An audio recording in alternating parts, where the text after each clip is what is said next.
حتى عالم صيد الأسماك لم ينجو من فيروس كورونا.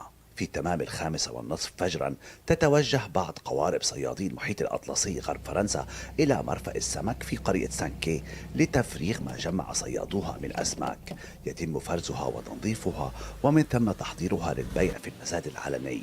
لكن ومنذ ما يقارب 20 يوما يقام هذا المزاد إلكترونيا عبر الشبكة العنكبوتية، إذ لا يسمح لأي شخص بدخول تلك الصالة المخصصة لبيع الأسماك بسبب العزل الجماعي في فرنسا.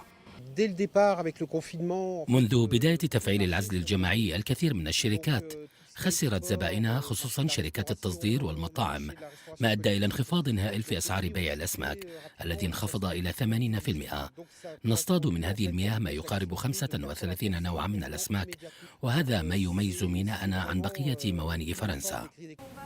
مارلين ابنة هذه القرية الساحلية تأتي إلى هذا المرفأ كل صباح لجمع الأسماك التي اشترت إلكترونيا في المزاد العلني، تعرضها للبيع في مسمكتها التي لا يتجاوز عدد قاصديها 10 زبائن يوميا في زمن كورونا.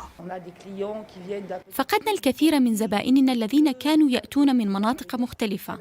أحاول اختيار بعض الأصناف من الأسماك لبيعها هنا، لكن أقل بكثير مما كنت أبيع قبل العزل الجماعي.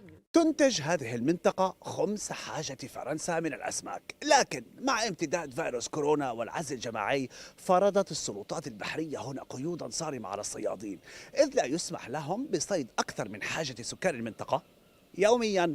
من قرية سانت كي الساحلية في إقليم بريطانيا غرب فرنسا، ليث بزاري، العربية.